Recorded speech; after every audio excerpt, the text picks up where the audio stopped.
1392.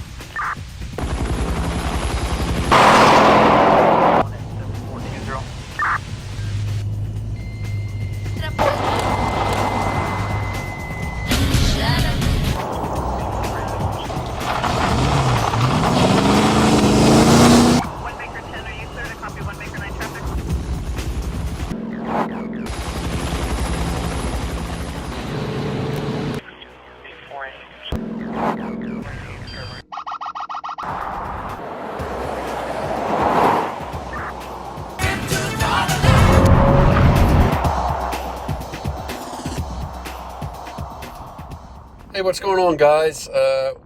We're going to do more of a series of these cat and mouse videos as us being the cat to give you folks an idea of what's it like on the other side of that radar detector, that is, in the patrol vehicle, trying to get you and your speed.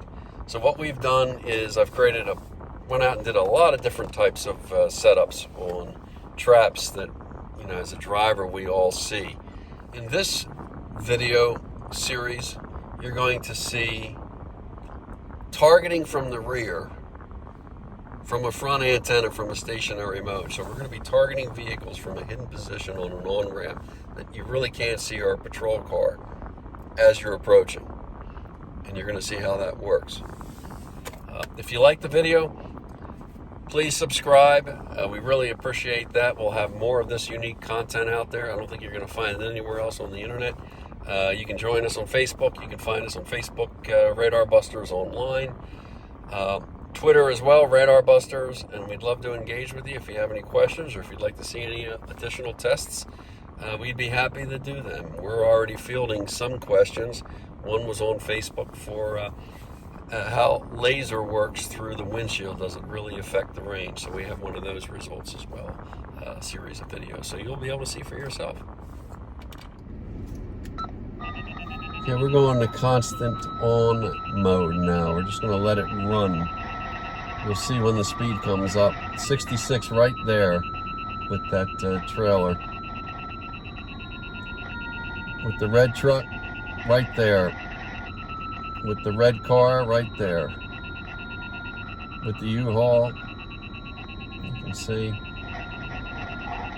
We're going to pick up that white car getting on. And you can see that black one was going 79 and it was showing both signals. There it is at 66 on the silver. You can see when it appears. Right there with the silver SUV.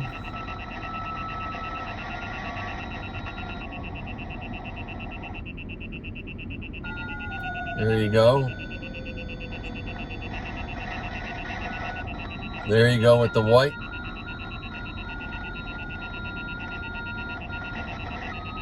There you go with those two vehicles. So you do have an opportunity, again, like that other ambush that we did on the on-ramp. If you're attentive and you're looking as you go under that overpass and you see an on-ramp and you look around, you do have, perhaps, if you're looking at it from about 2 to 3 seconds to slow down. If you catch that officer, and you could potentially outbrake that radar. So there's another example, which is why you want a sensitive detector in this case, since it's constant on. And you could potentially avoid a speeding ticket just with being situationally aware. So we're going to stop transmitting. So there you are, stationary, constant on mode, targeting vehicles from the rear. They do this in Arizona. I've seen it done in plenty of other states. Colorado, they're good for that. A lot of times I think they use laser. I've seen 34/7. 81, Interstate 81, I'll see that. Virginia type, North Carolina. So it's done. Pennsylvania, they'll do it. So you just, especially if you're in an area that you're unfamiliar with and you're on a highway or whatever where there's an on-ramp, make it a habit. Always look to your right. just to see if there is anybody there potentially being very selective with operating I/O. That's a potential to outbreak and save a ticket. So there you have it.